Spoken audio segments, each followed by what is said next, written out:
call him David unless David Anthony Sam is in the room, and then I call him David and W. David. But anyway, he's wonderfully our current treasurer of the PSV. I want a round of applause for that. Boy, do we need him. He's a U.S. Marine Corps veteran, and he's the National Vice President of the FAA Managers Association. So if you got any problems with air traffic, it's his fault. No, I'm kidding. Okay. He founded the Shenandoah Valley Chess Club, and is on the advisory board of the STEM flights. He's a developer and advocate in the nonprofit sector for education and the arts.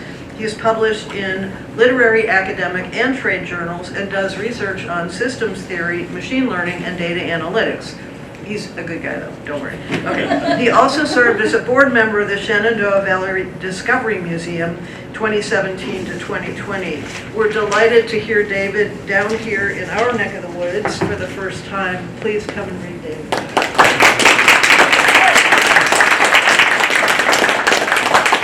Thank you very much. And good afternoon. It's a pleasure to be here.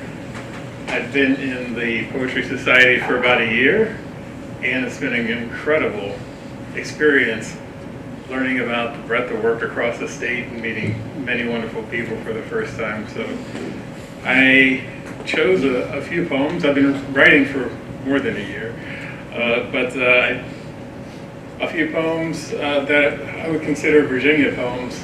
Though at the time that I wrote them, I didn't really share poetry. It was just something I did off in the mountains. This one is entitled Queeronk. It's an erasure poem, and the source of the poem is from the English colonial papers, 1607. Queeronk is the Powhatan name given to the present-day Blue Ridge Mountains of West Virginia and Virginia.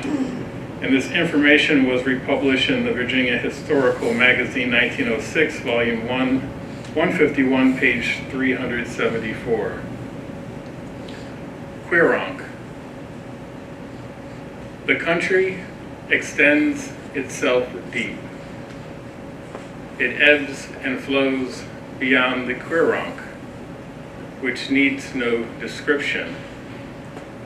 But whether deep enough to salvage the very excellent and good, we expect palpable conjecture.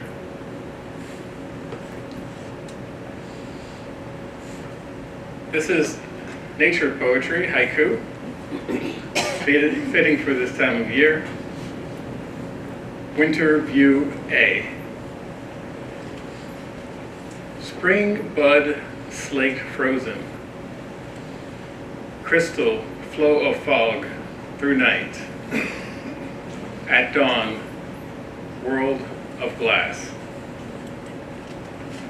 Winter View B. Silver ice slivers. Winter's metallurgic night. Empyrean gem. Winter View C. Overwintered bud.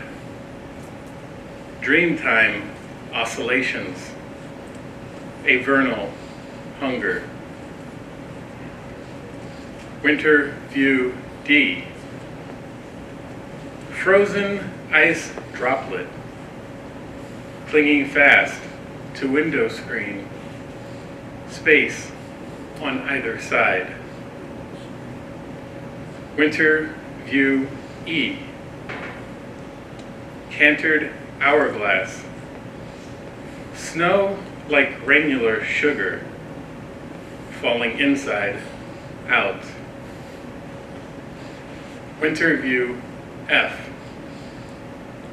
Derelict Yule wreath. Shattered ice sheaves on pavement. Jaw of the blackbird. Another Virginia poem that came about recently through the Writing the Land project.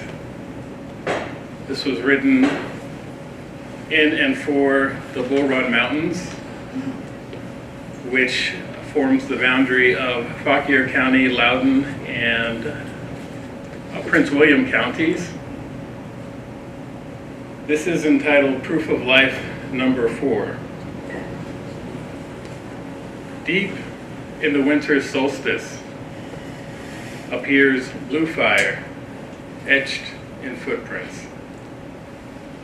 A thread runs through cylinders of open, mine-like cities. The air is still here. The broken hills flash secret chimes, unlocking the path for crossing shadows, marking an end to straight lines in nature. The answers resume their riddles.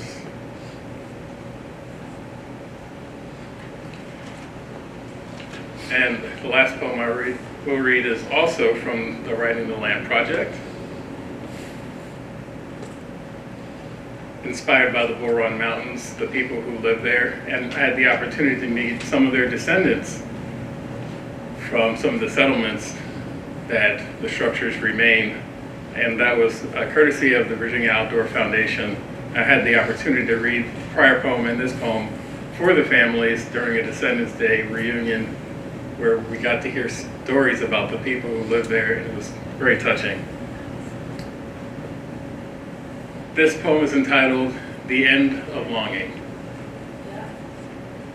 Stones cobbled into a waist-high wall, web and seed tangled in the crevice. An emerald moss faced southward, still river marks marking the light.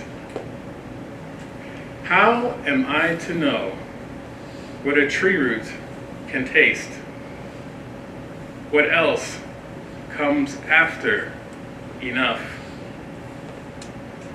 Sucker the blossom, the dead waiting leaf, a grinding sky released. Thank you.